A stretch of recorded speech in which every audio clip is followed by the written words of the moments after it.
हरे हरे हरे कृष्णा कृष्णा कृष्णा हरे हरे हरे राम राम राम हरे हरे हरे कृष्ण कृष्ण कृष्ण हरे हरे हरे राम राम राम हरे हरे हरे कृष्ण कृष्ण कृष्ण हरे हरे हरे राम राम हरे हरे हरे कृष्ण कृष्ण कृष्ण हरे हरे हरे राम राम हरे हरे हरे कृष्ण कृष्ण कृष्ण हरे हरे पुंडले कवरदा हरिठल श्री ज्ञानदेव तुकारा श्री पंढरीनाथ भगवान की जय माऊली ज्ञानेश्वर महाराज की जगद्गुरु संत तुकाराम महाराज की जय संत शिरोमणी सावता महाराज की जय स्वानंद सुखनिवासी जोग महाराज की सब संतन की जय हो।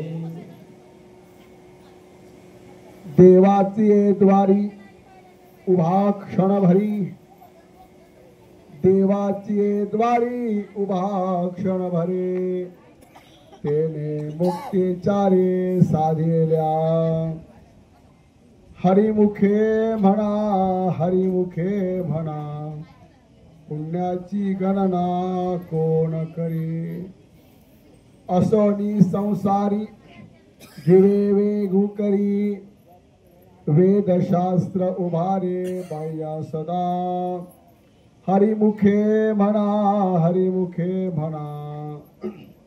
पुण्याची गणना कोण करे ज्ञानदेव म्हणे व्यासाची खुणा ज्ञानदेव म्हणे व्यासाची खुणा द्वारिकेचा राणा पांडवा घरी हरिमुखे म्हणा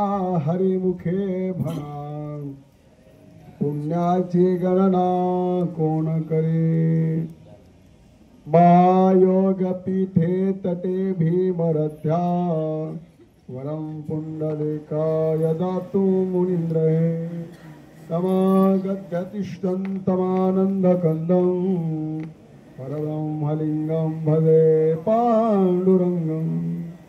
पांडुरंगा करू प्रथम नमन दुसरे चरण संतांच्या त्यांच्या कृपादाने कथेचा विस्तारो बाबाजी सद्गुरु दास तुका ओम नमो ज्ञानेश्वरा करुणाकरा दयाळा तुमचा अनुग्रहला धरो पावन झालो चराचरी मी खळा कुसई काहीच नेनो बोलतो वचन ते भाविक तुमचा अनुग्रहला धरो पावन झालो चराचरी एका जनार्दनी तुमचा दास त्यांची आस पुरवावी तुमचा अनुग्रह लाधलो पावन झालो चराचरे नमो सद्गुरु तुकया ज्ञानदीपा नमो सद्गुरु सच्चिदानंद रूपा नमो सद्गुरु भक्त कल्याण मूर्ती नमो सद्गुरु भास्करा पूर्ण कीर्ते आत्मरूप गणेशु स्मरण होय सकळ विद्यांचे अधिकरण तेची वंदो श्री चरण श्री गुरूंचे हे नमस्कारोणी आता मस्तक हे पाया वार करे संतांच्या देवाची द्वारी उभा क्षणभरी तेने मुक्तीचारी साधिल्या हरिमुखे म्हणा पुण्याची गणना कोण करी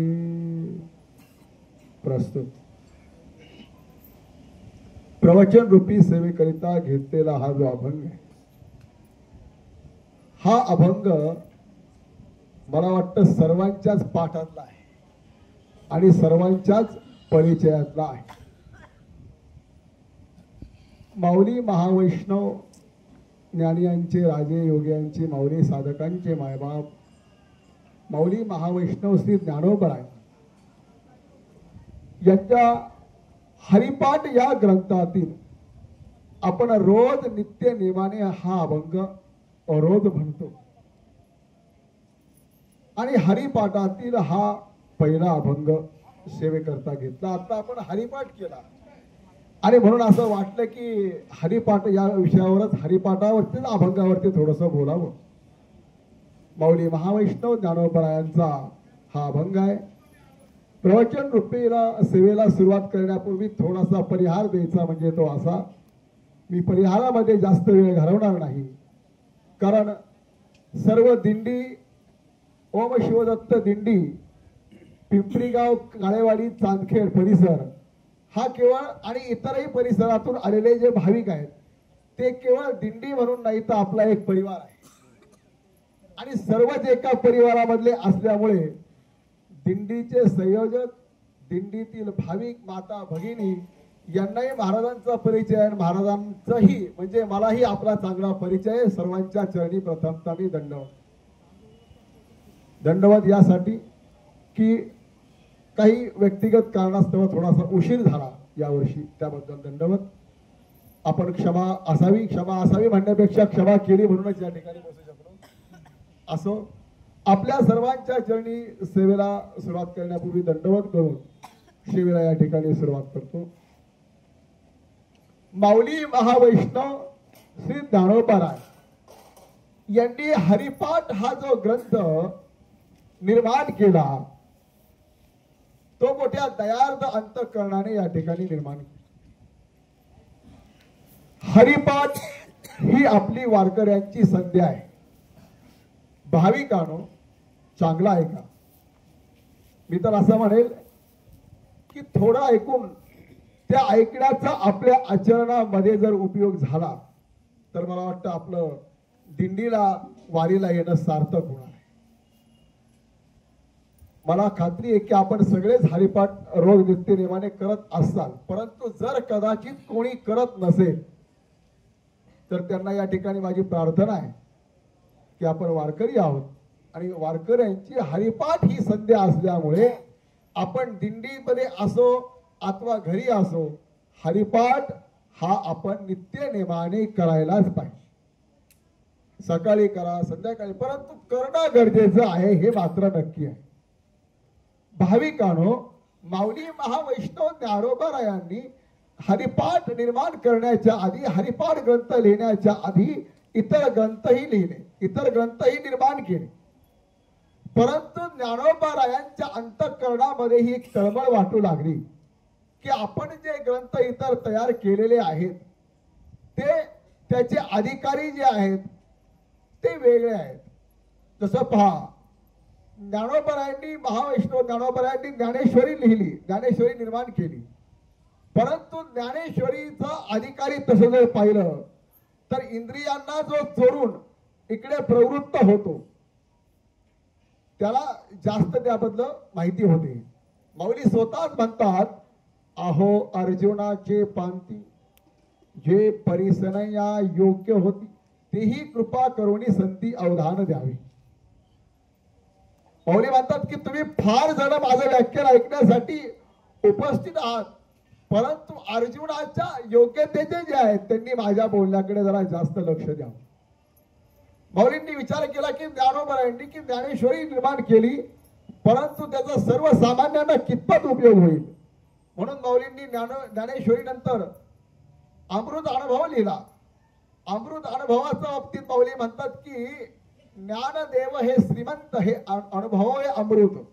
श्रीमंत म्हणजे पैशाने जो संपन्न आहे तो मात्र अमृत अनुभवाचा अधिकारी असं नाही, तर ज्याने काहीतरी साधनेचे टप्पे गाठलेले आहेत, काहीतरी परमार्थिक साधना केली, तो अमृत अनुभवाचा अधिकारी होतो.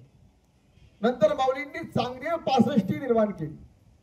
हा, ज्याने 1400 वर्षे आपलं शरीर चिरंतन ठेवलं, 14 वेळा काळाला थप्पड मारली, त्याला 14 कला 64 विद्या सर्व काही उपलब्ध होतं, परंतु त्या चांगदेवाला देखील चांगदेव 65 कळाले नाही तर तुम्हाला आम्हाला कळणं कठीण आहे. म्हणून माऊलींनी सर्वांच्या सोयीसाठी, सर्वांच्या उद्धारासाठी, सर्वांचं हित व्हावं हा दृष्टिकोन भाविकांनो संतांचा असतो. तुकोबाराय बोलतात, येतो हिताचा कळवळा, येतो हिताचा कळवळा, काळा हरते का म्हणून काळा हाती पडती का, नाही का. म्हणजे हिताचा कळवळा करणारे फक्त संत आहेत, लक्षात घ्या, संत आणि भगवंत आहे. आपले आई वडील आपल्याला शाळेमध्ये घालतात, नोकरीला लावतात, सगळं करतात, परंतु हित म्हणजे काय हे फक्त संतांनाच माहिती असतं, नाही का. येते मी म्हणून काळा हाती पडतोय म्हणून मनुष्याचं हित कशामध्ये. अण्णा किती पैसे साठवले आणि किती बंगले बांधले म्हणजे हित होणार आहे का? नाही. भाविकांनो, हा जो मानवी जन्म आहे, या जन्माचं सार्थक फक्त एकच आहे की ज्या हेतून भगवंताने आपल्याला हा मानवी देह दिला, भगवंताची प्राप्ती होण्यासाठी, भगवंत स्वरूपाला आपण प्राप्त व्हावं म्हणून हा आपल्याला जन्म मिळालेला आहे. आणि याचं सार्थक जर असेल तर भगवंताचं आपण चिंतन करावं, हा हेतू संतांचा. भाविकांनो, म्हणून माऊली ज्ञानोबराय या हरिपाठाच्या बाबतीत विचार करू लागले की सर्वांनी याच्याकडे प्रवृत्त व्हावं. जीव प्रवृत्त कधी होतो? जीवाला जेव्हा सोपं सांगितलं जातं तेव्हा, नाही का. सुरुवातीला जर अवघड सांगितलं तर माणूस प्रवृत्त होत नाही. आणि त्याच्यामध्ये सुलभता असावी आणि जीवाचं कल्याण व्हावं असं सांगण्यास माऊलींनी सुरुवात केली. आणि म्हणून माऊलींनी सांगतानाच, अभंगाचं सुरुवात करतानाच माऊली पहिल्या चरणामध्ये बोलतात, देवाची द्वारी उभा क्षणभरी तेन्हे मुक्तीचारे साधिल्या. माऊली ज्ञानोबराय म्हणतात की जो देवाच्या द्वारामध्ये क्षणभर उभा राहतो त्याला चारही मुक्ती प्राप्त होतात. भाविकांनो, मुक्ती म्हणजे काय पहिल्यांदा आपल्याला याचा थोडासा विचार करावा लागेल. अत्यंतिक दुःखाची निवृत्ती आणि परमानंदाची प्राप्ती. अगदी एका वाक्य सांगायचं म्हणजे याला म्हणतात मुक्ती. बरं, या मुक्ती किती प्रकारच्या आहेत? तर या मुक्ती 4 प्रकारच्या आहेत. 4 प्रकारच्या कोणकोणत्या आहेत ते मी आपल्याला सांगून जाईल. सलोकता, समीपता, स्वरूपता आणि सायोजता. माऊली बोलतात की जो देवाच्या द्वारामध्ये क्षणभर उभा राहिला त्याला ह्या 4ही मुक्ती त्याला साधल्या गेल्या, त्याला त्या प्राप्त होतात. भाविकांनो, थोडस वरवर जर आपण पाहिलं तर देवाच्या द्वारात क्षणभर काय, तासभर 2-2 तासभर राहणारी माणसं आपण पाहिली, परंतु त्यांना मुक्तीचा अनुभव काय मिळालेला पाहता येत नाही. हा, नुकतीचा अनुभव कदाचित येत असेल, नाही का, पण मुक्तीचा अनुभव मिळतो. काही काही माणसं पहा 2-2, 3-3 तास मंदिरामध्येच किंवा जिथं देवाचे पाय तिथे त्यांचं डोकं असतं, परंतु मुक्ती काय मिळाल्याचा अनुभव येत नाही. पण माऊली तर या ठिकाणी म्हणतात की देवाची द्वार. हे कसं काय? तर थोडंसं चिंतन असं आहे की माऊलींचा जो पाठ आहे तो थोडासा समजून घ्या. देवाचे द्वारी म्हणजे देवळाच्या द्वारी नाही. आपण जे राहतो ना ते देवाच्या द्वारी उभे नाही राहत, देवळाच्या द्वारी राहतो. आणि देवळाच्या द्वारी, देवळात जरी उभं राहिलो ना महाराज, तरी खरं सांगतो की आपण कोण कोण दर्शनाला आले ते बघत बसतो आणि त्याचं चिंतन करत बसतो. हा आला का, तो आला का, तो गेला का. मुळात ज्याला मुक्ती मिळवायची आहे, ज्याला मुक्ती मिळायची स्थूल देहा म्हणजे तो मंदिरामध्ये आहे, परंतु मुक्ती मिळवण्यासाठी देवळाचा द्वार हे नेमकं समजून घेतलं पाहिजे. तर देवळाचा द्वार म्हणजे हे समजून घेण्या पहिल्यांदा देव हे लक्षात आणलं पाहिजे. कारण मौली म्हणतात की देवाची आहे द्वारी. भाविकांनो, आज परिस्थिती अशी आहे की लोक देवच मानायला तयार नाही. आपण जर पाहिलं ना, काही काही लोक, आपले वारकरी भाविक सोडा, आपली देवावर श्रद्धा आहे, नितांत श्रद्धा आहे म्हणून आपण वारी करतो, सगळं करतो, पण लोक म्हणतात की देव जर असता तर आम्हाला दिसला. बोला, सर्वांना माहिती, लोक बोलतात देव असता तर दिसला, पण जो अर्थी दिसत नाही मग देव आहे हे कशावर. भाविकांनो, यांचा युक्तिवाद जर आपण विचारात केला तर एक लक्षात येतं की जे जे दिसतं ते आहे हे मानायचं काही कारण नाही. तुम्ही चित्रपटावर पाहतो, आगडी धबधबता आगडी, त्याच्यावर दिसतं की हनुमंत लंकेला गेले आणि त्या ठिकाणी लंका दहन करतायत, आगडी दिसतो त्या चित्रपटामध्ये, ते धबधबता आगडी दिसतो. मग ते प्रत्यक्ष तिथे असतो का? नाही. म्हणजे जे जे दिसतं ते ते आहे हे सिद्ध होत नाही. जे जे दिसत नाही, चांगलं आहे का पुढे, जे जे दिसत नाही ते नाही हेही सिद्ध होत नाही. आता गुलाब, इतर जी फुलं आहे त्याच्यामधला सुगंध जो आहे तो सुगंध आपल्याला दिसतो का? सुगंध दिसतो का? नाही. मग तो जाणवतो ना, पण दिसतो का? मग नाही का? तो आहे ना.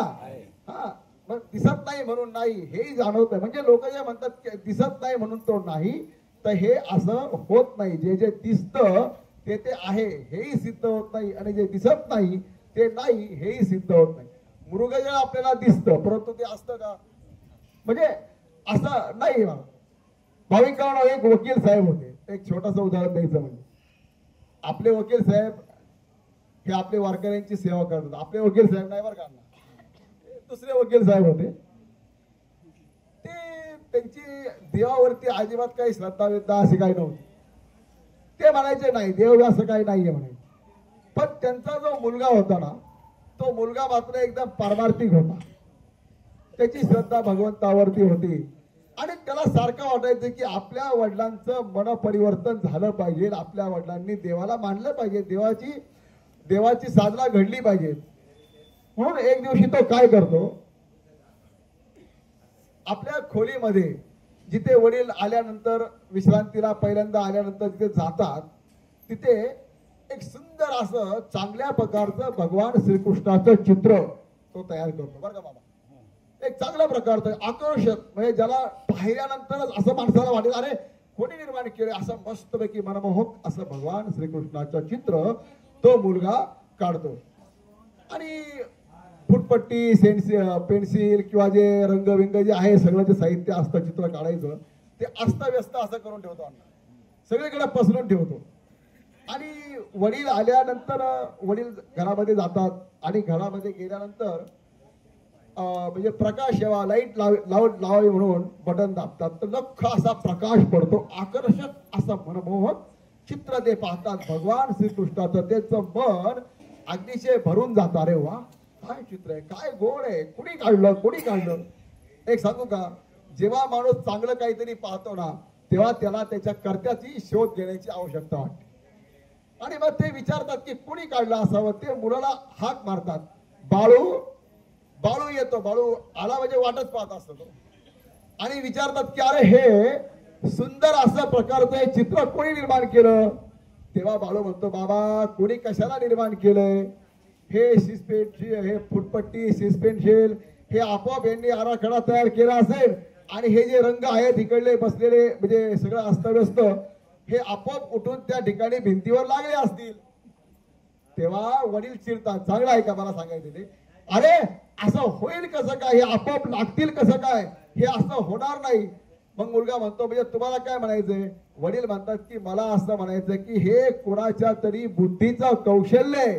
त्यावेळी मुलगा जे बापाला उत्तर देतो ते खूप अन्न महत्वाचं आहे. तो म्हणतो, बाबा एवढं डोकं जर इथं चालवलं तर आपला लवकर उद्धार होईल. एक चित्र निर्माण करण्यासाठी जर चित्रकाराची आवश्यकता आहे, तर एवढं चित्र विचित्र हे विश्व निर्माण करण्यासाठी जो निर्माण करणारा आहे तो आहे भगवंत, तो आहे देव. म्हणून देव आहे, देव मानावा लागतो. तर देव या संज्ञेबद्दल मी बोललो. ज्ञानोबा म्हणतात देवाचे द्वारी. देव या बाबतीत बोलला. तर द्वार म्हणजे काय, थोडक्यात सांगायचं म्हणजे द्वार म्हणजे साधन. साधन म्हणजे काय? द्वार म्हणजे साधन. जर समजा आता आपल्याला एखाद्या घरात जायचंय, तर आपण खिडकीतून जाणार का एखाद्याच्या घरात? नाही, दरवाजातून जाणार ना. देवाच्या प्राप्तीचं साधन म्हणजे द्वार, म्हणजे देवाच्या द्वारी म्हणजे साधन म्हणजे काय? दरवाजा. देवाचे द्वारी म्हणजे देवाच्या प्राप्तीचं साधन. द्वार म्हणजे हा शब्द आहे.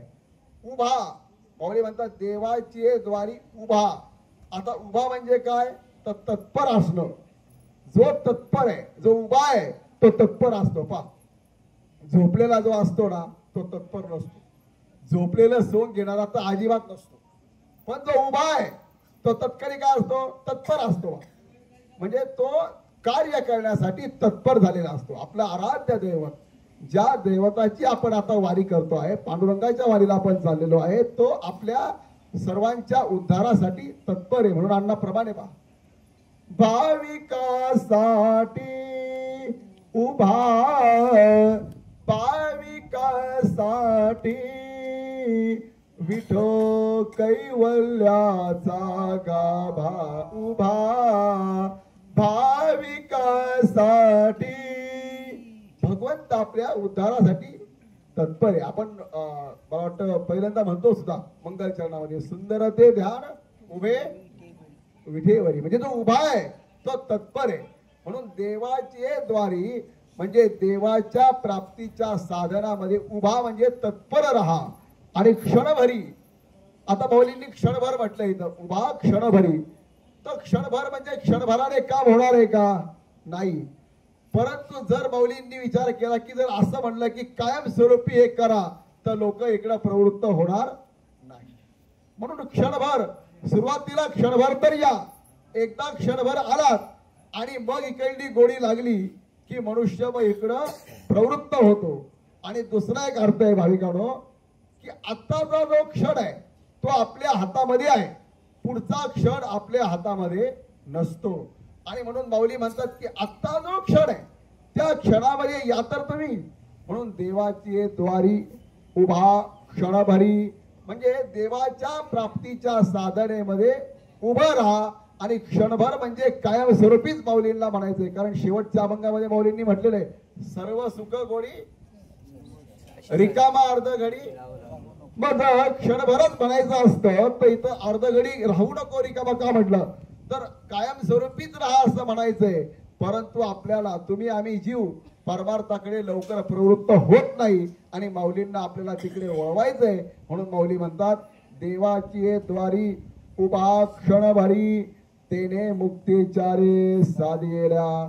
त्याला या चारही मुक्ती प्राप्त होतात जो देवाच्या साधनेच्या मार्गाला लागलेला आहे आणि तो तत्पर झालेला आहे, त्याला या चारही मुक्ती प्राप्त होतात. माऊली पुढे म्हणतात दुसऱ्या चरणामध्ये, हरिमुखे म्हणा, हरिमुखे म्हणा, पुण्याची गणना कोण करी. इथे दोनदा म्हटलेलं आहे हरिमुखे म्हणा, दोनदा म्हटलं. दोनदा का म्हटलं? एकदा नाही का? एक पहिला अर्थ असा आहे की बाबांनो तुम्ही हेच साधन करा, यापेक्षा दुसरं कोणतंही साधन करू नका. या साधनाबद्दलचा माऊलींच्या मनामध्ये असलेला आदर. म्हणून माऊली म्हणतात की हरिमुखे म्हणा, पुन्हा हरिमुखे म्हणा, पुण्याची गणना कोण करी. गणना म्हणजे मोजमाप. तुम्ही भगवंताचं हरी हरी हरी मुखाने म्हटलं तर एवढा पुण्य प्राप्त होईल की त्याचं मोजमाप करण्यास कोणीही समर्थ नाही. भाविकांनो, नारद पुराणामध्ये देखील हा उल्लेख आलेला आहे की मरत्या जीवाला अमृतत्वाला जर प्राप्त व्हायचं असेल, व्हावा अशी इच्छा असेल, तर त्याने भगवंताचं मुखाने हरी हरी हरी हे स्मरण करावं. तो निश्चित भगवत स्वरूपाला प्राप्त होतो. म्हणून माऊली म्हणतात की तुम्ही मुखाने हरिमुखे म्हणा, हरिमुखे म्हणा, पुण्याची गणना कोण करी. एवढं पुण्य प्राप्त होईल, एवढं पुण्य प्राप्त होईल की त्याचं मोजमाप करण्यास भूतलावर कोणीही समर्थ नाही. महाराज, भगवंताचं नाम घेतल्यानंतर किती पुण्य प्राप्त होतं ते खटवांग राजाची गोष्ट सर्वांना मला वाटतं श्रीमद भागवत ज्यांनी पाहिले ऐकलेलं आहे त्यांना माहिती आहे. मी आता तो जास्त वेळ घालवणार नाही, परंतु एकदा मुखाने जरी भगवंताचं नाव घेतलं आणि त्याची गोडी लागली तर त्याचं इतकं पुण्य प्राप्त होतं की मागचं पुढचं जे काय असेल ते सर्व टळलं जातं आणि आपल्याला निश्चित आपलं कल्याण होतं. म्हणून माऊली म्हणतात हरिमुखे म्हणा, हरिमुखे म्हणा, पुण्याची गणना कोण करी.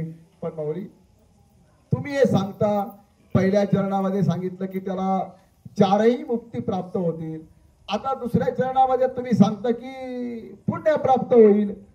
त्याचा अर्थ कसा काय तर एक लक्षात घ्या, पुण्यवानालाच मुक्ती प्राप्त होत असते. पाप्याजवळ देव येऊ शकत नाही. देव कोणाला घाबरतो महाराज? देव फक्त पापाला खूप घाबरतो. म्हणून पुण्यवानाला मुक्ती मिळत असते. ही साधना आपण करावी. माऊली ही साधना तुम्ही आम्हाला सांगता हरिमुखे म्हणा, हरिमुखे म्हणा, पण आम्ही तर संसारिक माणसं आहोत. एकाने विचारलं आम्ही तर संसारिक आहोत, मग आमचा संसार चालेल का? माऊली म्हणतात संसार सोडा असं मी सांगत नाही. संसार सोडा असं आपल्या कोणत्याही संतांनी सांगितलेलं नाही.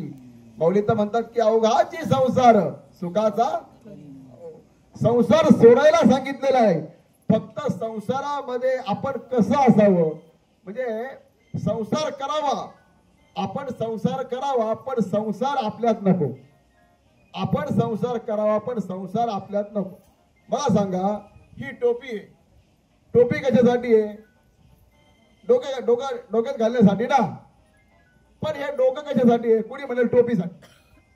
डोकं टोपीसाठी नाही, टोपी ही डोक्यात घालण्यासाठी आहे, बरोबर आहे, पण डोकं मात्र टोपीसाठी नाही. तसं आपण संसारामध्ये असावं पण संसार आपल्यात नसावा. जसं आपण नावेमध्ये प्रवास करत असतो. नावेमध्ये प्रवास करत असताना नावेत जर पाणी शिरलं तर काय होईल? बसणारे तरतील का? बसणारेही बुडणार. म्हणजे नाव पाण्यात असावी, चांगलं आहे का? नाव पाण्यात असावी पण पाणी नावेत नसावं, नाही का? नाव पाण्यात असलेली चांगली आहे, लोकांना तरुण आहे, पण नावेत मात्र पाणी नसावं. तसं तुम्ही आम्ही संसारामध्ये असलं तरी संसार आपल्यात नको.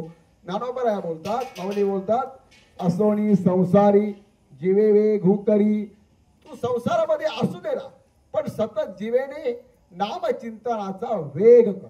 नामचिंतन थांबवू नको. जीवा ही नामचिंतनाची बनव. माऊलींनी एक हरिपाठामध्येच पुढे म्हणलेले बा की तो आपला 23वा अभंग, म्हणजे कुठला 7-5-3 दशकांचा मेळा, नाही का? एकतत्वी कळा, नाही का? पुढं 7-5-3 दशकांचा मेळा, एकतत्वी कळा. पुढे येते काही कष्ट अजपा जपणे उलट म्हणा तेही मनाचा निर्धार. म्हणजे जीवाजी काळ वेळ नाम उच्चारिता नाही दोन्ही पक्षबाई. रामकृष्ण नाम सर्व दोष हरण जड जीवा तारण. हरी नाम सार, इथं मला यायचं, हरी नाम सार जीवा या, हे मला प्रमाण द्यायचं होतं. हा 21वा अभंग आहे. मी मगाशी 23वा म्हटलो. काय असतं कधी कधी नाही का, शतक करणारच होतो का तो 10-15 रनावर, नाही का? असो, आपण सगळे समजून घेणारे नेहमीच आपण ऐकता. तर जीवा ही भगवंताच्या नामाची बनव, नाही का? म्हणून असोनी संसारी जीवे वेगो करी. जीवेने सतत भगवंताचं तू नामचिंतन कर. संसार सोडू नको, नोकरीला जाणं सोडू नको, तुझा धंदा आहे सोडू नको, ते सगळं कर. परंतु हे करत असताना जीवा ही भगवंताच्या नावाची बनव. असोनी संसारी जीवे वेग करी वेद शास्त्र उभारे बाह्या सदा. माऊली म्हणतात वेद शास्त्र, मी सांगतो असं नाही, वेद शास्त्र हे देखील बाहू उभारून हेच सांगतात की तुम्ही भगवंताचं नामचिंतन करा. वेद शास्त्र उभारी बाह्या सदा. सदा म्हणजे सतत. कधी कधी काय असतं ना, एखादा माणूस म्हणतो हा मी तसं म्हणलो होतो, पण ज्याच्या म्हणण्यामध्ये निर्धास्तपणा आहे तो लोकांना बाह्य म्हणजे हात वर करून सांगतो की थांबा, तसं करू नका, हे असं होईल, याला म्हणतात निर्धास्तपणा. तसं वेदशास्त्र बाह्य उभारून म्हणजे हात उंच करून सांगतात की तुम्ही भगवंताचं नामचिंतन करा. वेदशास्त्र उभारे बाह्य सदा. माऊली म्हणतात मीच म्हणत नाही, वेदशास्त्र देखील हीच ग्वाही देतात. आणि माऊली अभंगाच्या शेवटच्या चरणामध्ये व्यास महर्षींचं जे वाङ्मय आहे, नाही का, त्याचा पुरावा देतात.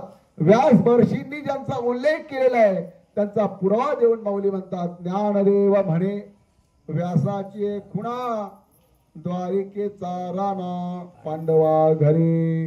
माऊली म्हणतात पहा ना, व्यास महर्षींनी ज्यांचा पुरावा दिलेला आहे की भगवान श्रीकृष्ण द्वारकेचा राजा झाले, नाही का, म्हणजे यशोदेने पाळीला, नाही का, देवकीने वाहिला, यशोदेने पाळीला, परंतु पांडवांचा बंदीजन होऊनी राहिला, नाही का.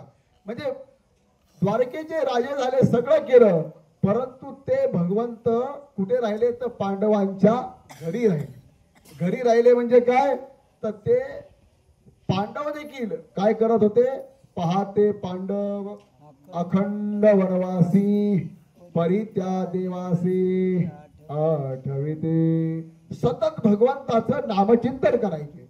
आणि म्हणून भगवंतालाही त्यांची गोडी वाटायची, भगवंतालाही त्यांचं प्रेम वाटायचं. भाविकांनो, आपल्याला माहिती आहे राजसू यज्ञ जेव्हा पांडवांनी केला अण्णा, तेव्हा पत्रावळ्या उचलण्याचं काम आपल्या भगवान श्रीकृष्णाने केलेलं आहे.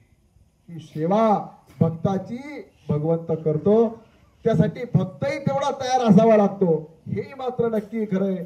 पांडवांच्या जीवनामध्ये महाराज किती प्रकारचे प्रसंग आले, आता मी त्याचा विस्तार करत नाही, आपल्या सर्वांना माहिती आहे. परंतु कोणत्याही प्रसंग आला तरी त्यांचं सतत चालायचं श्रीकृष्ण जय कृष्ण, श्रीकृष्ण जय कृष्ण, श्रीकृष्ण जय कृष्ण. अशा पद्धतीने सतत ते भगवंताचं ध्यान करायचे, भगवंताचं नामचिंतन करायचे. आणि म्हणून भगवंत, भाविकांनो, भगवंत भक्ताच्या घरी राहतो. भगवंताने स्वतः करता वैकुंठ केलेलं तयार, परंतु तो तिथे राहत नाही. नावडे वैकुंठ शेषाचे शयन. भगवंताला काय आवडतं? वैकुंठ आवडत नाही, शेषाचं शयन आवडत नाही, वैष्णव सदन आवडले. भगवंताला भक्तांचं घर आवडतं, म्हणून तेही भगवंत पांडवांच्या घरी राहिले. पांडवही त्यांचं नामचिंतन करायचे. हा पुरावा माऊली व्यास महर्षींचा जो आहे तो देतात त्यांच्या वाङ्मयातून. माऊली म्हणतात, ज्ञानदेव म्हणे व्यासाची खुणा, द्वारिकेचा राणा पांडवा घरी. द्वारकेचा राजा पांडवांच्या घरी राहिला. आपल्यालाही आपल्या घरी भगवंताने यावं असं वाटतं ना. घर हा एक प्रकार, दोन प्रकारे अर्थ घेतला जाईल. आपलं घर पण आणि आपलं हृदय सुद्धा, बरं, अंतःकरणामध्ये भगवंताने यावं, म्हणून आपल्या अंतःकरणातील जे विकार असतील ते दूर करावेत आणि भगवंताचं नामचिंतन करावं. असं जर आपण केलं, सतत आपण मुखाने भगवंताचं नामचिंतन केलं, तर माऊली म्हणतात, हरिमुखे म्हणा, हरिमुखे म्हणा, पुण्याची गणना कोण काही. आपल्या घरी भगवंत आल्याशिवाय राहणार नाही, आपल्याही अंतःकरणात भगवंत आल्याशिवाय राहणार नाही. मग अशी मी बोलून गेलो की आपल्या या दिंडीचा मला वाटतं 2014 पासूनचा म्हणजे आपला हा प्रवास चालू आहे 13-14 पासूनचा. परंतु तो अतिशय खेळीमेळीच्या वातावरणामध्ये प्रेमाने सर्व एकामेकाशी राहतात आणि सर्वजण म्हणजे आनंदाने प्रेम घेतात, आनंदाने एकामेकाला प्रेम देतात. अशाच प्रकारचा हा आपला प्रवास चालावा. हे सर्व आपले जे संयोजक मंडळी आहेत, सर्व भजनकरी मंडळी आहेत, या सर्वांबद्दल आदर कृतज्ञता व्यक्त करतो. कारण ही पहिलीच सेवा आहे. अजून मागे पुढे तुम्ही सेवा देण्याचा योग देणारच आहात, त्यामुळे आता जास्त विस्तार करत नाही. आपल्या सर्वांच्या चरणी नतमस्तक होऊन देवाची द्वारी उभा क्षणभरी, तेने मुक्तीच्या रे साधेल्या. हरिमुखे म्हणा, हरिमुखे म्हणा, पुण्याची गणना कोण करी. झालेली सेवा माऊली महावैष्णव ज्ञानोबराया, जगद्गुरु तुकोबराय, पांडुरंग परमात्मा आणि आपण सर्व वारकरी भाविक बंधू, माता भगिनी आपल्या सर्वांच्या चरणी या ठिकाणी समर्पित करून या ठिकाणी सेवेला विरा. विढाला विढाला विढाला विढाला विढाला विढाला विढाला विढाला विढाला विढाला विढाला. पुंडलिक वरदा हरी विठ्ठल, श्री ज्ञानदेव तुकाराम, श्री पंढरीनाथ भगवान की जय. माऊली ज्ञानेश्वर महाराज की जय. जगद्गुरु संत तुकाराम महाराज की जय. सब संतन की जय.